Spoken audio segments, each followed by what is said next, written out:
You're watching KETK in high definition. This is Live at 5. Good afternoon and thanks for joining us today. I'm Kara Pritchard. Brittany Thomason has the day off. We begin this afternoon with the latest on the fatal shooting in Smith County last night. Today we have learned John Douglas Smith, the man deputies say shot and killed another, is the father of Smith County Precinct 4 Constable John Smith. Caroline Hicks is live at the scene with the latest.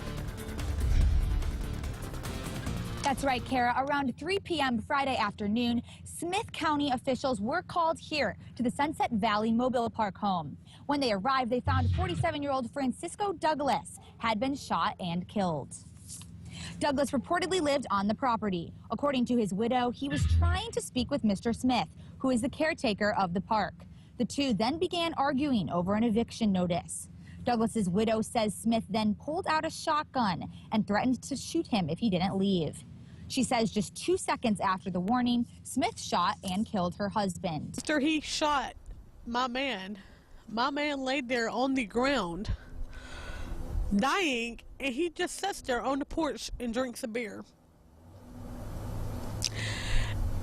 While a lifeless man is laying on your ground after you shoot him, and you're just going to drink a beer?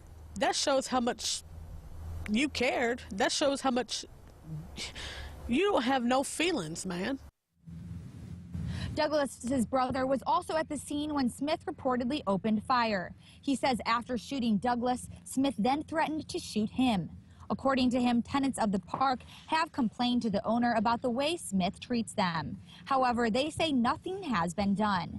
Douglas's widow tells us she is now speaking with lawyers to try and bring the case against the landlord. The landlord was at the scene today. He declined to go on camera, but says he trusts the sheriff's investigation of this case.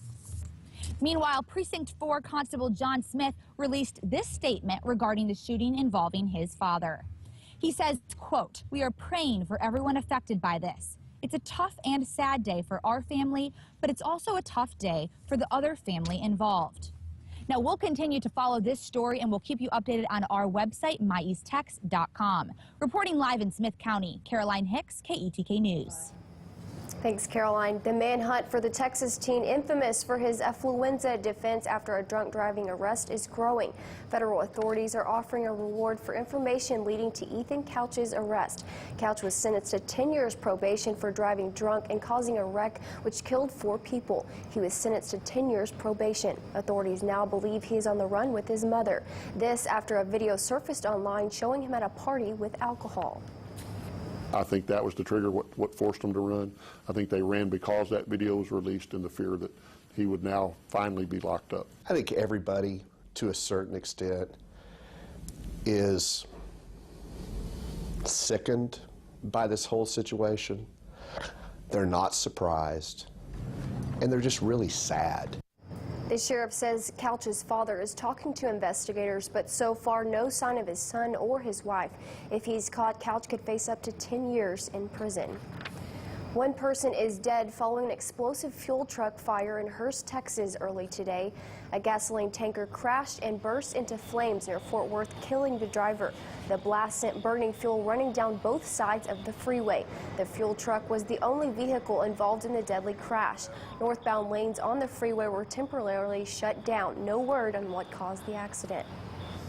Well, it was a very cold start to our Saturday, but it's been a lovely afternoon. Marcus joins us with a look at the forecast. And Marcus, you say that by this time tomorrow we'll be looking at some rain in East Texas. Please tells me that's not true. Well, Kara, yeah, we are going to have some rain back into East Texas. The good news is that this is not going to be like what we had over the weekend, over last weekend across East Texas. Just a few showers that will be moving through. As you mentioned, Kara, it was a cold start officially. 35 the morning low at Tyler Pounds at the East Texas Regional Airport. 31. Nacogdoches down to 28 degrees this morning, 32 in Mount Pleasant, and in Crockett, 31 Lufkin, 33 in Sulphur Springs. Lots of sunshine out there for today. Now we have a few high clouds beginning to move in, a little bit more thicker cloud cover well out to the west. Temperatures today reach the lower 60s. Right now we're into the upper 50s, and some places still around the 60-degree mark. Those winds are beginning to increase a little bit more from the south-southeast at about 5 to 10 miles an hour. Not enough low-level moisture in place right now, but that will change as we go into tomorrow. There you see all that cloud cover out in the parts of West Texas, moving through South Central Texas right now. We will see cloud cover increase as we go toward tomorrow morning. 48 by 10 o'clock tonight, 45 tomorrow morning. And then skies mainly cloudy as we go throughout the day, with a few area afternoon and evening showers moving in. Temperatures for tomorrow afternoon into the lower 60s. We do have some off and on rain chances continuing throughout your holiday week, but the heaviest of the rainfall waits till after Christmas. More on that in the extended outlook in a couple of minutes. Kara? Thanks, Marcus. New details now on a story we first told you about Friday. The city of Beaumont will allow police officers to continue to hold Bible study at the police station. This after the city attempted to block them from doing so. For the past several years, a group of officers have held a voluntary Bible study during their lunch hour. The officers hired a lawyer to sue the city, saying they were unfairly targeted for their religious beliefs and practices. Jeb Bush is on the campaign trail in New Hampshire this weekend. The Republican presidential candidate hosted a town hall meeting earlier today. Bush, taking a page from his playbook for the CNN GOP debate in Las Vegas earlier this week, took aim at opponent Donald Trump. I got to get this off my chest. Donald Trump is a jerk. You cannot insult your way to the presidency. You can't disparage women, Hispanics, disabled people. Who is he kidding? Now, it does appear the insults are working for Trump. He's leading the pack of GOP nominee hopefuls with 39% of support. Trump's closest competitor is Ted Cruz, who has 18% support. An agreement has been reached between Bernie Sanders and the Democratic National Committee, allowing his campaign to regain access to voter files. The DNC cut Sanders off from a crucial voter database, saying the campaign wrongly accessed data gathered by Hillary Clinton's team. Sanders filed suit in federal court Friday night, claiming the DNC was handing out a, quote, death penalty by revoking their access. DNC's chairwoman explains what led to the deal.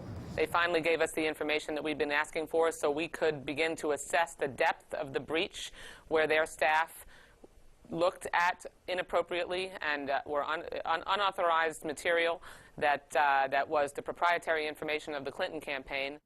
And this came hours before the last debate of the year for the Democratic presidential debate. Tonight, candidates will face off in what could be the most heated debate yet. Following Friday's controversy regarding the Sanders campaign, many are wondering how it will play into the debate. While Sanders gave Hillary Clinton a pass over her email controversy in the first Democratic debate, the question now, will Clinton attack him tonight for the breach? The debate starts at 7 o'clock tonight. We officially have a date for the first presidential primary. The New Hampshire primary will be held on Tuesday, February 9th. The contest will be held 8 days after Iowa holds its caucuses on February 1st.